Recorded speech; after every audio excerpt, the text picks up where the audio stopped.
ওং নমঃ ভগবতে বাসুদেবায়। জয় শ্রীকৃষ্ণ। রাধে রাধে। গীতার বাণী জীবনের চলার পথে সঠিক দিশা দেখায়।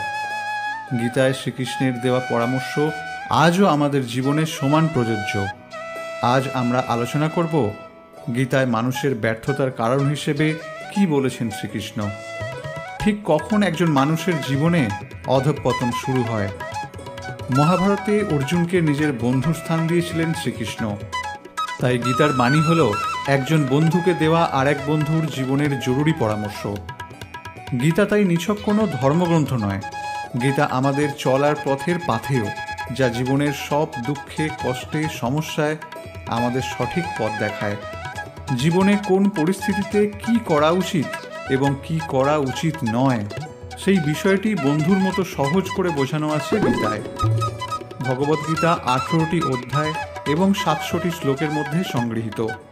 এগুলো কঠিন সংস্কৃত ভাষায় রচিত, তাই সকলের পক্ষে গ্রন্থটি পড়া সম্ভবপর নয়। তাই এই ভিডিওটির মাধ্যমে বিশেষ গুরুত্বপূর্ণ কয়েকটি শ্লোক সহজ বাংলা ভাষায় বর্ণনা করব। মহাভারতে কুরুক্ষেত্রের যুদ্ধ শুরুর ঠিক আগে অস্ত্র ত্যাগ করে যুদ্ধ করতে অস্বীকার করেন তৃতীয় পাণ্ডব অর্জুন। নিজের আপনজনদের উপর তিনি কিভাবে অস্ত্র চালাবেন সেই প্রশ্নই তোলেন। এর উত্তরে অর্জুনকে তার কর্তব্য মনে করিয়ে দিয়ে জীবনে চলার পরম জ্ঞানের বাণী শোনালেন শ্রীকৃষ্ণ। গীতা আমাদেরকে ধর্ম, কর্ম ও প্রেমের পাঠ দেয়।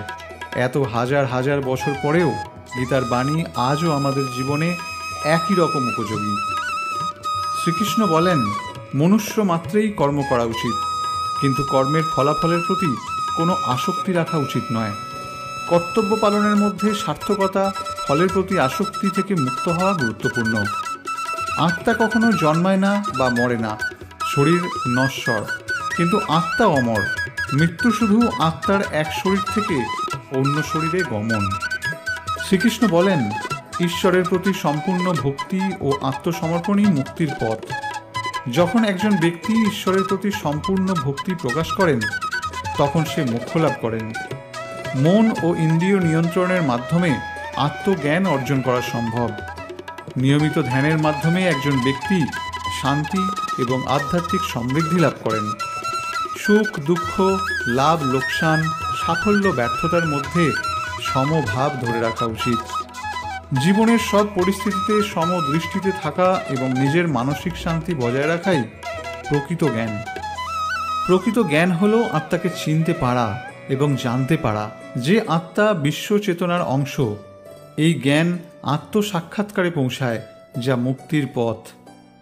সার্বিকভাবে শ্রীমদ্ ভগবদ্ গীতা শ্রীকৃষ্ণের মাধ্যমে কর্ম, ভক্তি, জ্ঞান ও ধ্যানের পথের মাধ্যমে জীবনের সঠিক পথে চলা, মানসিক শান্তি, মুক্তিলাভ এবং ঈশ্বরের সাথে একাত্ম হওয়ার গুরুত্ব শেখায়।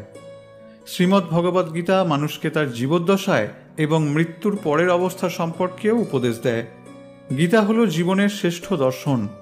গীতার বাণী সঠিকভাবে অনুসরণ করে উন্নতির চরম শিখরে পৌঁছানো যায়। গীতায় সাফল্যের পথ দেখানোর পাশাপাশি ব্যর্থতার কারণও বিচার করেছেন শ্রীকৃষ্ণ। কেন মানুষ অনেক সময় অধঃপতনের দিকে এগিয়ে যায়, সেই বিষয়েও তিনি জানিয়েছেন। শ্রীকৃষ্ণ বলেছেন, মানুষের অধঃপতন তখনই শুরু হয় যখন তিনি নিজের পরিবারকে উপেক্ষা করে অপরিচিত বা স্বল্প পরিচিত কারোর পরামর্শ গ্রহণ করেন। গীতায় বলা হয়েছে যে কাউকে প্রতারণা করলে তার ফল আপনাকে পেতেই হবে। যে মুহূর্ত থেকে আপনি প্রতারণার পথ নিলেন, সেই মুহূর্তে আপনার ধ্বংসের দরজা খুলে গেল। আপনি যত কুশলী খেলোয়াড় হন না কেন, প্রতারণার আশ্রয় নিলে তার ফল ভালো হয় না। নিজের কর্মফলের হাত থেকে কেউ রক্ষা পায় না। যে কাজ আপনি করবেন তার ফল আপনাকে ভোগ করতেই হবে। যে যেমন কাজ করবে সে তেমন ফল পাবে। নিজের কাজের পথে কারো সাহায্য ও সমর্থন না পেলে ভেঙে পড়বেন না। আপনাকে কেউ সমর্থন করুক বা নাই করুক, আপনি যদি নিজের জায়গায় ঠিক থাকেন, তাহলে ঈশ্বরের সমর্থন আপনি অবশ্যই পাবেন। আপনার উপর হওয়া অন্যায় যদি আপনি হাসি মুখে সহ্য করতে পারেন, তাহলে সেই অন্যায়ের প্রতিশোধ ভগবান নিজেই নেবেন। গীতায় শ্রীকৃষ্ণ বলেছেন যে কোনো মানুষের কখনোই উদ্ধত হওয়া উচিত নয়। অহংকারী মানুষের পতনের কারণ। অহংকার থেকে আমরা অনেক সময় এমন কাজ করে ফেলি যা আমাদের করা উচিত নয়, তাই অহংকার অবশ্যই পরিত্যাগ করা উচিত। শ্রীমদ্ ভগবদ্গীতা আসলে দুই বন্ধুর কথোপকথন। এক বিরাট সন্ধিক্ষণের সামনে দাঁড়িয়ে সখা অর্জুনের মনের সংশয় দূর করেছেন শ্রীকৃষ্ণ। জীবনে চলার সঠিক পথ দেখিয়েছেন তিনি। গীতাকে বলা হয় জীবনের শ্রেষ্ঠ দর্শন। প্রতিটি মানুষের জীবনে চলার পথ ঠিক কেমন হওয়া উচিত তার দিশা গীতার মাধ্যমে সবাইকে দেখিয়ে গিয়েছেন শ্রীকৃষ্ণ। হিন্দু ধর্মের অন্যতম গুরুত্বপূর্ণ শ্রীমদ্ ভগবদ্ গীতার পাতায় ধর্ম, কর্ম ও প্রেমের শিক্ষা দেওয়া হয়েছে। গীতার বাণী শুধু আমাদের জীবদ্দশায় নয়, মৃত্যু পরবর্তী সময়েও সমান গুরুত্বপূর্ণ। কারণ গীতা শুধু এক জন্মের কথা বলে না, গীতা চিরন্তন আত্মার কথা বলে, যে আত্মার কোনো লয় নেই, ক্ষয় নেই। মহাভারতে কুরুক্ষেত্রের যুদ্ধ শুরুর ঠিক আগে মনের প্রবল সংশয়ের দোলাচলে পড়েন তৃতীয় পাণ্ডব অর্জুন। নিজের আত্মীয়দের বিরুদ্ধে যুদ্ধ করতে পারবেন না বলে অস্ত্র নামিয়ে রাখেন তিনি। সেই সময় তাকে জীবনের স্বরূপ চেনান ও কর্তব্য কর্মের জ্ঞান দেন শ্রীকৃষ্ণ। গীতায় আমাদের সকল সমস্যার সমাধান পাওয়া যায়। বলা হয়ে থাকে আমাদের জীবনে এমন কোনো সমস্যা নেই যার সমাধান গীতায় পাওয়া যাবে না। গীতায় শ্রীকৃষ্ণ দুটি কাজের কথা বলেছেন। এই দুই কাজ জীবনে করে যেতে পারলে সব সাফল্য লাভ করা সম্ভব। এই দুই কাজ সঠিকভাবে করলে মনের সব ইচ্ছা পূরণ হয়। শ্রীকৃষ্ণ শ্রীমদ্ ভগবদ্ গীতায় বলেছেন, হে অর্জুন, মানুষ জীবনে যা চায় তাই অর্জন করতে পারে যদি নিজের লক্ষ্যের কথা শয়নে স্বপনে অবিরাম সে ভাবতে থাকে। নিজের ওপর বিশ্বাস রেখে নিজের লক্ষ্য স্থির রেখে সঠিকভাবে চেষ্টা করলে সাফল্য লাভ করা অবশ্যই যায়। শ্রীমদ্ ভগবদ্ গীতা অনুসারে আমাদের সবথেকে বড় অনুপ্রেরণা হলো আমাদের চিন্তা ভাবনা। তাই বড় কিছু চিন্তা করুন এবং মনকে সবসময় বলুন যে আমি পারবই। শ্রীকৃষ্ণ বলেছেন, খুব রাগ হয়ে গেলে তখন একটু থামুন। রাগের মাথায় কোনো কথা বলবেন না বা কোনো কাজ করবেন না। ভুল করলে নিজের মাথা নত করে তা মেনে নিন। তাহলেই এই পৃথিবীর সব সমস্যার সমাধান হওয়া সম্ভব। গীতায় বলা হয়েছে যে যারা আপনাকে কষ্ট দেবে তারা অবশ্যই কষ্ট পাবে। আপনি সৌভাগ্যশালী হলে সেই ব্যক্তির শাস্তি পাওয়ার দৃশ্য আপনি নিজের চোখে দেখতে পারবেন।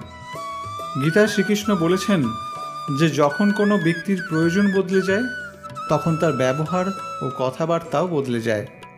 শ্রীকৃষ্ণের বাণী অনুসারে পরিবর্তনই হলো এই জগতের একমাত্র সত্য। এই পৃথিবী সতত পরিবর্তনশীল। তুমি মৃত্যু সম্পর্কে যা ভাবো তা আসলে জীবন। তাই আত্মচিন্তা ত্যাগ করো, ছোট বড় আপন পরের ভেদাভেদ নিজের মাথা থেকে সরিয়ে দাও। তাহলেই এই জগৎ তোমার আর তুমিও সারা দুনিয়ার।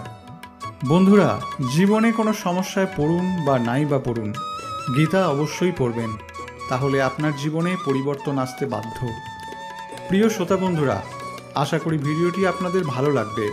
যদি ভালো লাগে তাহলে আপনার আপনজনদেরকেও ভিডিওটি দেখার সুযোগ করে দিন। আর যদি এই চ্যানেলে আপনি নতুন হন তাহলে চ্যানেলটি সাবস্ক্রাইব করে পাশে থাকুন। জয় শ্রীকৃষ্ণ।